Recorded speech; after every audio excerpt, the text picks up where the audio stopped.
Is there a perpetual war between science and Christianity? Are they compatible or doomed to be in conflict? Join me in this short historical investigation about the interaction between science and Christianity.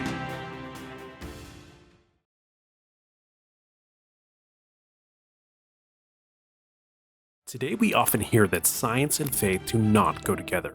Specifically, Christianity is often attacked for being irrational by scientists, philosophers, and popularizers. But how did we get to this supposed war between science and Christianity? The first traces of this go back to the late 1800s when John Draper and Andrew White popularized the supposed conflict. The history of science is not a mere record of isolated discoveries. It is a narrative of the conflict of two contending powers.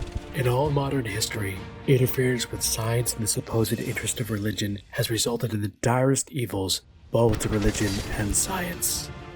Prominent humanists say that science and religion are not compatible, that Christianity has historically held back the advance of science. Let's take a look at this claim. Is it true that Christianity has held back science? To do that, we need to go back, way back, to the Greeks, often referred to as the cradle of Western civilization. The Greeks' intellectual prowess was dominant in the ancient world. Aristotle is often lauded as setting the groundwork for biology. The academies of Plato and Aristotle still have ripples for our universities today. But to really get at how the Greeks viewed the world, we have to acknowledge the Pythagoreans and Euclid. Geometry was an aim at the perfect ideal world. This conceptual ideal of perfection inhabited the minds of all Greek thinkers. From there, they axiomatically deduced logic to find truth. The ideal world was the true reality.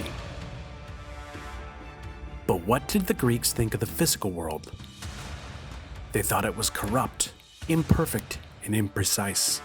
It was full of mystery and shadow.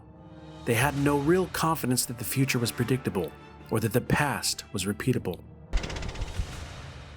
They also lived conceptually under warring gods who constantly changed nature unpredictably. This, combined with an axiomatic view of the world, was not the fertile intellectual ground for empirical science.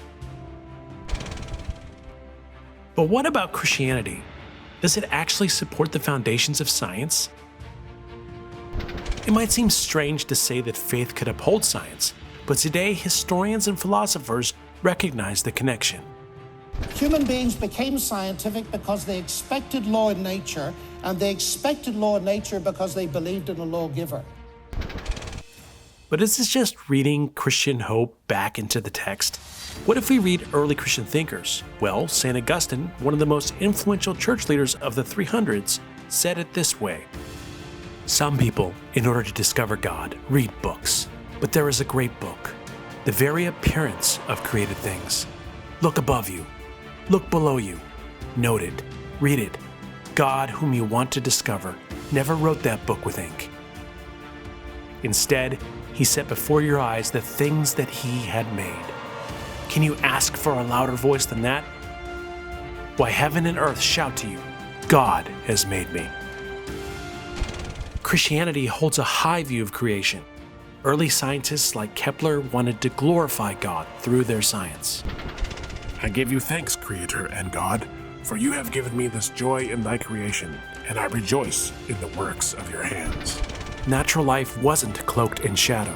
To the Christian, it is good and worthy of joyful exploration. The evidence does seem to show that, in theory, Christianity does support science. However, critics argue that in practice, Christianity has actively held back science. The persecution of Galileo is one of the most common examples given to support this. For more on this, stay tuned for part 2.